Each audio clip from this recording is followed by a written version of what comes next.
Back at Daytona, we were under caution for the first time tonight here in the Subway Jalapeno 250.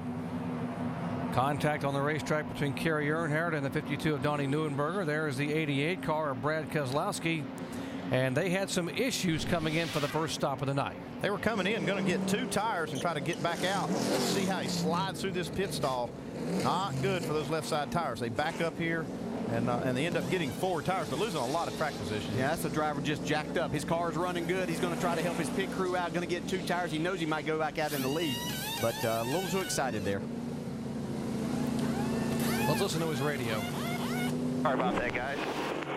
Yeah, that left front was smoking like hell all the way down through there, so that's why I put 4 on. Oh, no, you did the right thing, man. That's my bad. I tried slowing down really early. It just started sliding. I couldn't stop it.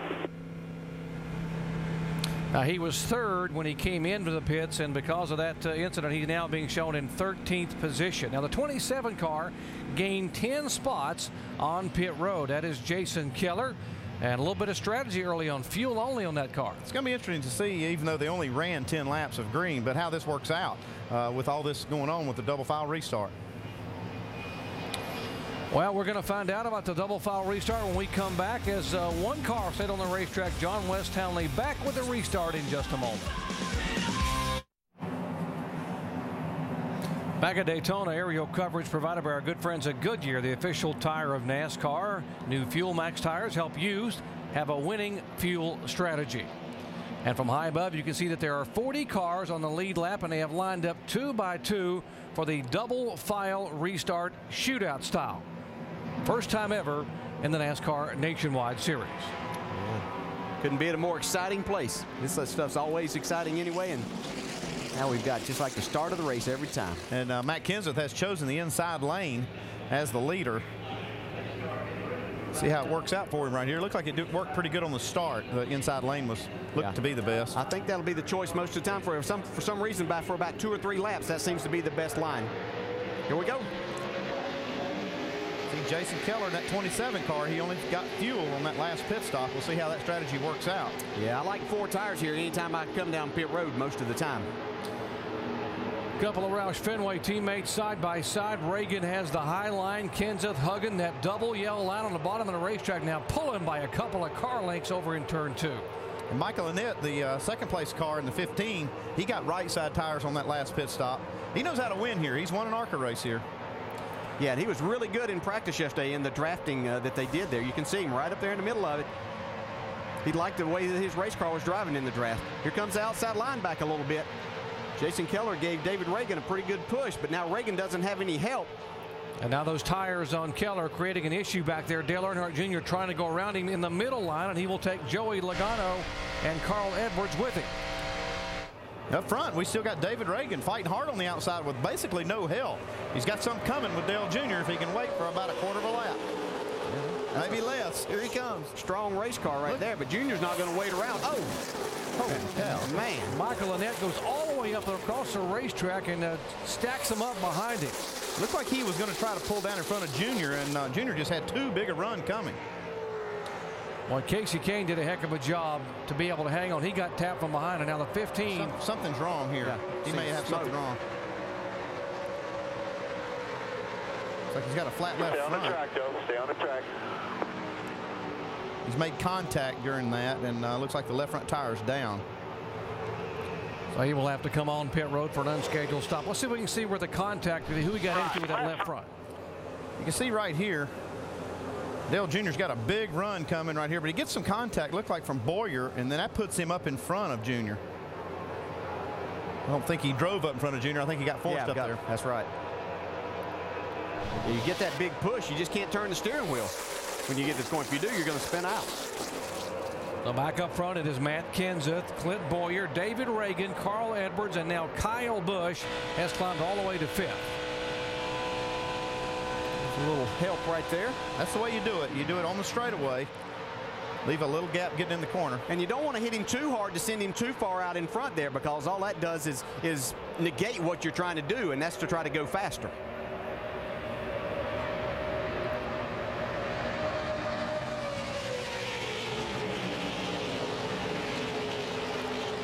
Watching for Boyer to make a move down on the inside, and Kenseth holds the bottom lane. At Kenseth, who won here back in February in the Daytona 500 in a backup car from 39th starting spot. He can get it done on his super speedway. He sure can, but he's got a guy in second place that wants to lead this race. Clint Boyer has a fast car.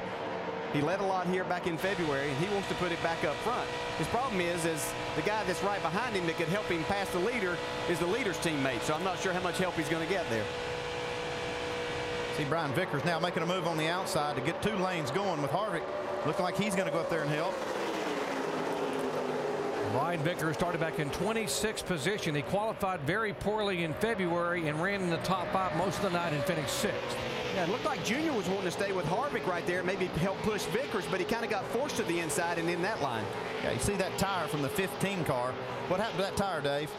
They're still looking for the smallest of little pinholes or something that might have caused the damage on this. But think about this, guys. That's the risk you take when you only change 2 tires on the pit stop. This is the left front. They changed only right side tires. You got to understand, they ran through debris over there off of turn 2 where the accident happened. So when that is a chance that you take whenever you come down pit road and either take no tires or just 2. That was a great point, Dave. He could have slid that tire coming down and didn't change 4 like we saw the 88 car do, and had a problem with it. Great side-by-side action for 7th spot. The 47 car right side of your screen, Michael McDowell and Brian Vickers. Now McDowell is a rookie. Not only is he driving to get a top 5 finish, he's trying to hang on to that ride. They are out of money, and this will be his last race unless he can have an impressive finish tonight and get someone to jump on as a sponsor before Chicago next week. Yeah, they have to have some money before they're going to show up next week. So the funds have run out with that race team and with the sponsorship that they had. Here 16 or this 17th race is the last one that they could take on with the monies that dollars that they had to spend. You see how well organized this draft is up front, and as long as they stay that way through the first 5 or 6, it's hard for that outside lane to develop. You have to have somebody get impatient up there in the first 5 or 6 to help that. Now you see some guys starting to try to get impatient, and I'll tell you that 33 car looks really good out there, Shannon. Well, the 33 car of Kevin Harvick was a little bit loose on that last pit stop. They took 4 tires, a track bar adjustment, and some air. But the problem that Kevin Harvick most recently said on the radio was that he thinks he has some back bumper damage on the right side. They're trying to check it out on the television screen right now, but they are concerned that there might be some damage on that 33 car, obviously from some rough bump drafting out there, guys.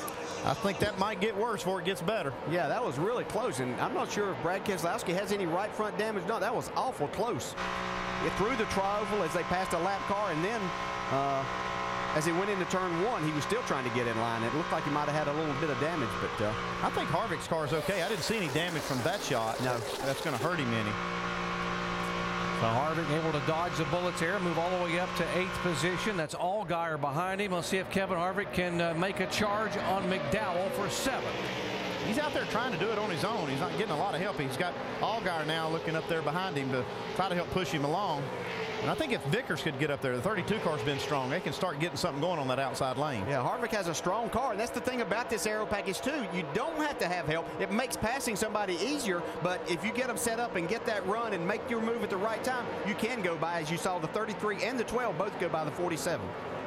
23 laps in the books here at Daytona of 100. Matt Kenseth is our leader. Clint Boyer is 2nd. David Reagan 3rd. Carl Edwards 4th. And Kyle Busch is 5th. So 3 Roush Fenway cars in the top 5. Back with more of the Subway Jalapeno 250 in a moment.